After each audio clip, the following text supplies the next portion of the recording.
மக்களே, இந்த ஒரு பதிவில் நம்ம என்ன பார்க்க போகிறோம்னா, இன்றைக்கி உதயநிதி அண்ணாவோட பிறந்த நாள். ஹாப்பி பர்த்டே உதயநிதி அண்ணா. இதை நான் முதல்ல சொல்லிடுறேன். உங்கள் பாட்டு இன்றைக்கி வைரலாக ஓடிக்கிட்டு இருக்கு. ஆனால் நீங்கள் ரொம்ப ரொம்ப அப்செட்டாக இருக்கீங்க அப்படிங்கிறது எனக்கு நல்லாவே தெரியும். ஏன் தெரியுமா?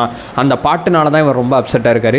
எப்போ ஒரு பாட்டு வைரலானால் சந்தோஷம் தானே பண்ணோம், ஏன் அப்செட்டில் இருக்காருன்னா அதை பற்றி தான் இந்த வீடியோவில் தெளிவாக பார்க்க போகிறோம். இது அத்தனைக்கு காரணகர்த்தா யார் தெரியுமா? உதயண்ணாவோட நண்பனாக இருக்கக்கூடிய, அதே நேரத்தில் நம்ம பள்ளி கல்வித்துறை அமைச்சராக இருக்கக்கூடிய, நடிப்பு அரக்கனாக இருக்கக்கூடிய அன்பில் மகேஷ் பொய்யாமொழி அவர்கள் தான் காரணம். உதயண்ணாக்கு இந்த நிலைமைக்கு கொண்டு வந்து சேர்த்தது அவர் தான். ஏன்னா இப்போ நம்ம பேச போகிற விஷயத்தை வெளியிட்டதே அவர் தான். ஒன் பை ஒன்றா தெளிவாக பார்க்கலாம். உற்சாக வணக்கங்கள். வாங்க பதிவுக்குள்ளே போகலாம். இப்போ முதல் விஷயம் மக்களே, என்னப்பாச்சு என்ன ஏதுன்னு சொல்லி கேட்டிங்கன்னா, ஒரு பாட்டு ஒன்று ரிலீஸ் பண்ணியிருக்காருங்க. வருவார் உதயநிதி அப்படிங்கிற மாதிரி ஒரு பாட்டு. ஒரு 3 நிமிஷம் அந்த பாட்டு இருக்குது. அதாவது நம்ம தலைவர் வெளியிட்டார்ல, உங்கள் விஜய் அப்படிங்கிற ஒரு பாட்டு வந்துச்சு பார்த்தீங்கன்னா மதுரை மாநாட்டில். அதாவது இவங்க எப்படி தெரியுமா, இவங்க உளவியல் இந்த நெப்போ கிட்ஸாக இருக்கிறவங்க, நம்ம ஆதவச்சுரா கூட ஒரு மேடையில் சொன்னார், நெப்போ கிட்ஸாக இருக்கிறவங்க அவருக்கு ஒன்று கிடச்சிச்சின்னா எனக்கும் அது கிடைக்கணும். அது சரி தப்பு, அது அவருக்கு அவரோட தகுதி அதெல்லாம் கிடையாது. அவருக்கு ஒன்று நடந்தால் எனக்கும் நடக்கணும்னு சொல்லி உதயண்ணா அவ்வப்போது பார்த்தீங்கன்னா தலைவர் விஜய் அவர்களோட கம்பேர் பண்ணிக்கிட்டே இருக்காங்க. ஏன் உதய் அண்ணான்னு சொல்றேன், தலைவர் விஜய்னு சொல்றேன்னா, ஏன்னா இந்த ஒப்பீடே முதல்ல தப்புங்கிறது நம்ம செப்பரேட்டாக ஒரு வீடியோ போட்டிருக்கோம். உதய் அண்ணா எப்போதுமே என்ன பண்ணுவார்னா, அவருக்கு அங்கே போஸ்ட் ஓட்டினா எனக்கு இங்கே போஸ்ட் ஓட்டணும், அவர் அங்கே பாட்டு ரிலீஸ் பண்ணால் இங்கே நான் பாட்டு ரிலீஸ் பண்ணோம், அவர் அந்த பக்கம் ரோடு ஷோ போனால் இந்த பக்கம் நான் ரோடு ஷோ போடணும். அவர் உங்கள் விஜய் அப்படிங்கிற ஒரு பாட்டு அப்பா நியூஸில் பார்த்தீங்கன்னா அந்த பாட்டெலாம் வரும்போது பின்னாடி வந்து அந்த ரோடு ஷோலாம் போகும்போது பின்னாடி அந்த பாட்டை போடும்போது பா நமக்கே மாசாக இருக்குப்பா விஜய் அண்ணா வர்றதுன்னு சொல்லி உதய் அண்ணா ஃபீல் பண்ணும்போது, நம்ம ரோடு ஷோ வரும்போது வருவார் உதயநிதி, வந்தார் உதயநிதி, இளைஞர்களை காக்கக்கூடிய உதயநிதி, இந்த மாதிரி ஏதோ ஒரு ரைமிங்கில் ஒரு பாட்டு வந்துச்சுன்னா விஜயண்ணாக்கு இருக்கக்கூடிய அதே விஷயம் நமக்கும் நடக்குமே, நம்ம இந்த மாதிரி ஒரு பாட்டை ரெடி பண்ணலாம் அப்படின்னு சொல்லி இவர், நடிப்பு அரக்கன், வேற ஒரு டீம் எல்லாரும் சேர்ந்து உட்காந்து ரெடி பண்ணியிருக்காங்க. ரெடி பண்ண பாட்டு வழக்கம் போல உதயநிதி அவர்களுக்கு எலிவேஷன் கொடுக்கறத திமுக நிப்பானதுக்கு காரணம் என்னன்னா, உதயநிதி அவர்களுக்கு தொடர்ச்சியாக எலிவேஷன் கொடுத்தா அது ஃபெயிலியரில் போய் முடிஞ்சிருது, ட்ரோல் மெட்டீரியலாக மாறிடுது. அதனால தான் உதயண்ணாக்கு எலிவேஷனே கொடுக்காம இருந்தாங்க. இப்போ மீண்டும் எலிவேஷன் கொடுத்து மறுபடியும் ட்ரோல் மெட்டீரியலா மாறி இருக்காங்க அப்படிங்கறதா யதார்த்தமான உண்மை. ஏன்னா உதயண்ணாவை விஜயண்ணாக்கு எதிராக நிப்பாட்டும் போது இது ஒர்க் அவுட் ஆகல. அதனால தான் இவர் புதிய தலைவர், இவர் ஸ்டாலின் வந்து ரொம்ப பழைய தலைவர், ரொம்ப பழமையானவர். ஸ்டாலின் அவர்கள் அவ்வப்போது நம்மளை தாக்கி பேசும்போது எப்படி பேசுவார்னா, நேற்று வந்த கட்சி, நேற்று வந்தவங்க முதலமைச்சருக்கு ஆசைப்படுறாங்க, நான் 50 வருஷம் வரலாறு இருக்கு, எனக்கு அது இருக்கு இது இருக்குன்னு சொல்லி நான் அனுபவசாலி, இவர் புதியவர் அப்படிங்கிற ஒப்பீட்டை தான் தொடர்ச்சியாக முதலமைச்சர் மு க ஸ்டாலின் முன் வச்சுக்கிட்டே இருப்பார். ஸோ முதலமைச்சர் மு க ஸ்டாலினாலே விஜய் அவர்களோட கம்பேர் பண்ண முடியல. ஏன்னா விஜய் அவர்கள் ஒவ்வொரு விஷயத்திலே ஏறி அடிக்கிறாரு. ஸோ என்னை பார்த்தா புதியவனா இருக்கா, நீங்க பவள விழா பாப்பா அப்படிங்கிற ஒரு நரேட்டிவ் கொண்டு வந்தார். நான் பாப்பானா நீங்க ஏரியா, பவள விழா பாப்பா தானே நீங்க அப்படின்னு சொல்லி அந்த பவள விழா பாப்பா அப்படிங்கிற டேர்ம்ஸ் அண்ட் கண்டிஷனை கொண்டு வரும்போது இவங்களால ஈடு கொடுத்து எதுவுமே பண்ண முடியல. இப்போ என்ன பண்றாங்க, மறுபடியும் உதயநிதி அவர்களுக்கு எலிவேஷன் கொடுத்து ஏதாவது பண்ணுவோம், எதையாவது செய்வோம் அப்படிங்கிற மாதிரி வந்து உதயநிதி அவர்களுக்கு எலிவேஷன் கொடுத்து இன்னைக்கு அந்த 3 நிமிஷ வீடியோவை வைரல் ஆகும் அப்படின்னு சொல்லி இந்த நியூஸ் தமிழ் 24x7 இருக்காங்கல்ல, அவங்க ஒரு வீடியோ போட்டிருக்காங்க. 37,000 பேர் நான் அந்த வீடியோ பண்ணுற தருவேல பார்த்துருந்தாங்க. டிஎம்கேவோட ஐடிவிங்கில் அதே பாட்டை போட்டிருக்காங்க.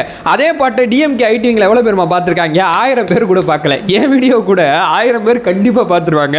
உதயண்ணாக்கு ஒரு பாட்டு போடும்போது அந்த பாட்டை ஒரு 1000 பேர் கூட பார்க்க மாட்டுறாங்க. அவங்க கட்சியில் இருக்கக்கூடியவங்க மனநிலை என்னவா இருக்குன்னா, ஏன்பா அவரோட இவர் கம்பேர் பண்ணி அவர் பாட்டு போட்டால் இவர் பாட்டு போட்டு ஏன்பா ஒரு இப்படி அசிங்கப்படுறாரு. கட்சிக்காரனாவே இந்த பாட்டை வந்து எப்பா உதயண்ணா சூப்பர் பாட்டுப்பா, கட்சிக்காரனாலே முதல்ல கனெக்ட் பண்ண முடியல அந்த பாட்டை. ஆனால் விஜய் அண்ணா வெளியிட்ட பாட்டு எல்லாராலையும் கனெக்ட் பண்ணப்பட்டுச்சு. உங்கள் விஜய், நான் தனியாள் கிடையாது, என் பின்னாடி இருக்கக்கூடியது கடல் அப்படின்னு சொல்லி அந்த பாட்டில் வரக்கூடிய லயன் அத்தனையும் இங்கே இருக்கக்கூடிய அத்தனை பேருக்கும் மனப்பாடமாக தெரியும். என்ன தெரியுமா காரணம்?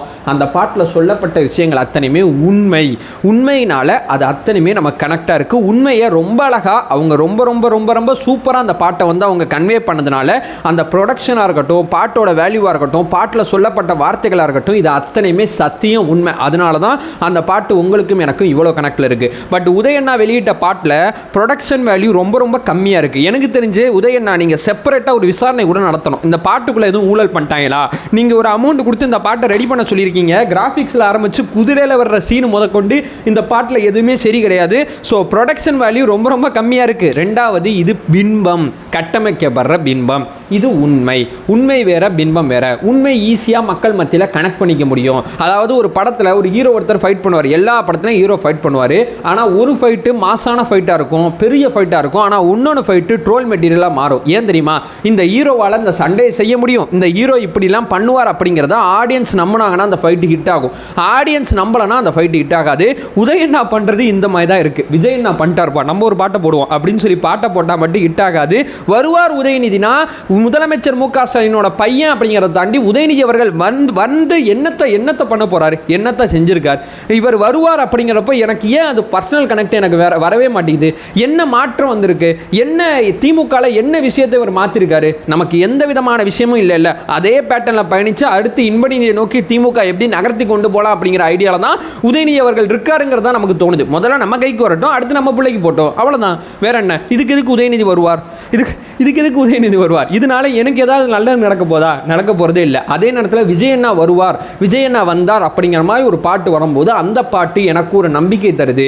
அந்த பாட்டு இல்லப்பா இன்னும் ஒரு 6 மாசம் பொறுத்துக்க, நம்ம ஆட்சி அமைஞ்ச பிறகு எல்லாம் மாறும், எல்லாமே இங்கே விடிவு காலம் பிறக்கும் அப்படிங்கிற ஒரு நம்பிக்கை எனக்கு கிடைக்குது. ஸோ நம்பிக்கையை உருவாக்குற பாட்டை கனெக்ட் பண்ணிக்கிறாங்க. அதே நேரத்தில் அவநம்பிக்கையை உருவாக்குற மாதிரி ஒரு பாட்டு வரும்போது ட்ரோல் பண்ணி அடிச்சு நவத்துறாங்க அப்படிங்கிறது தான் யதார்த்தமான உண்மை. நான் மீண்டும் சொல்றேன், நீங்கள் விஜய் அவர்கள் விசஸ் உதயநிதி அவர்கள் கொண்டு வந்தீங்கன்னு வைங்களேன், பாயிண்ட்லேயே எங்கள் அண்ணன் ஜெயிச்சிருவார். நீங்கள் எலெக்ஷன்லாம் வேஸ்ட் பண்ண தேவையில்லை. எப்போ உதயநிதியும் விஜய்க்கும் போட்டே ஏன்பா சும்மா இருப்பா, விஜய்க்கு ஓட்டு போட்டு போயிடுவாங்க. திமுக காரங்களே செய்வாங்க. ஏன்னா உதயநிதி அவர்கள் விஜய் அவர்களை நிப்பாட்டாதீங்க. அது மொக்கையான ஸ்ட்ராட்டஜி, அதில் மாற்றுக்கிறதே கிடையாது. ஸ்டாலின் அவர்கள் நீங்கள் இந்த பக்கம் விஜய் அவர்கள் நிப்பாட்டினா கூட ஏதாவது நீங்கள் வந்து எப்படி சொல்கிறது, அவர் அனுபவங்க, இவர் இப்படிங்க, அவர் அப்படிங்க இப்படிங்கன்னு ஏதோ உருட்டுறதுக்கு வாய்ப்பு இருக்குது. அந்த சண்டையும் தீவிரமாக என் தலைமை செஞ்சு முடிச்சிருவார் அப்படிங்கிறது வேற கதை. ஆனால் நீங்கள் உருட்டுறதுக்கு ஒரு 10% உங்களுக்கு வாய்ப்பு இருக்குது. நம்ம அண்ணன் உதயநிதியை எடுத்து வந்தீங்கன்னு இந்த மாதிரி ட்ரோல் மெட்டீரியல் ஆயிருவீங்க. முந்தானேத்தோ மதுரையில் போஸ்ட் ஓட்டிருக்காங்க. பவளவிழா பாப்பா அப்படின்னு ஒரு சிம்பிளை வச்சு போஸ்ட் ஓட்டும் போது இந்த சைடில் கூட அந்த போஸ்ட்டை போடுறேன், பாப்பா வைக்கிட்டாங்க. அவர் துணை முதலமைச்சர், பவளவிழா பாப்பான்னு என் தலைவர் சொன்னோன்னே ஒற்றை போஸ்டரில் ஸ்டாலின் அவர்கள் உதயநிதி அவர்களை தூக்கி வச்சு அப்படியே உட்கார வச்சிருக்காரு. ஒரு தலைவரை, ஒரு முதலமைச்சர், துணை முதலமைச்சரை போஸ்ட்டில் எப்படி போடணும் தெரியாத தொண்டர்கள் உங்கள் கட்சியில் பயணிச்சுக்கிட்டு இருக்கும் போது எங்களை பார்த்து தற்குறின்னு பேசிக்கிட்டு இருக்கீங்க. தாவேக்கால ஒருத்தன் கூட இப்படி போஸ்ட் அடிக்க மாட்டான்பா. தாவேக்கால வேற சில போஸ்ட்டு, வேற மாதிரி போஸ்ட்டு, இந்த மாதிரி பல போஸ்ட்டு வேணால் தாவேக்கால அடிப்பாங்க. அதே நேரத்தில் இந்த குழந்தைத்தனமான, இந்த தற்குறித்தனமான போஸ்ட்லாம் எங்கள் கட்சியில் அடிக்க மாட்டாங்க. நீங்கள் கொள்கையை உள்வாங்காத, அதே நேரத்தில் எப்படியெல்லாம் எலிவேஷன் கொடுக்கணுங்கிறது தெரியாத, என்ன பண்ணணுங்கிறது தெரியாமல் புரியாமல் ஏதோ ஒன்று பண்ணிக்கிட்டு இருக்கீங்க. அது போஸ்டில் ஆரம்பித்து பாட்டு வரைக்கும் நாறுது அப்படிங்கிறது தான் யதார்த்தமான உண்மை.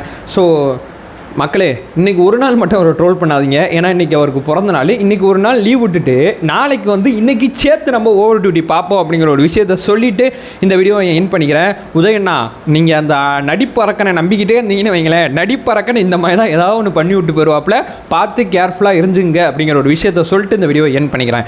நம்ம சேனலை ஃபர்தராக ஃபாலோ பண்ணிங்கன்னா பொலிட்டிக்கல் சார்ந்து மிக முக்கியமாக பல்வேறு விதமான விஷயத்தை நம்ம பார்த்துட்ருக்கோம். நம்மளோட ஒரே நோக்கம் அறியாமை அகற்ற வேண்டும், அறியாமை அகற்றப்பட வேண்டும். Thank you so much.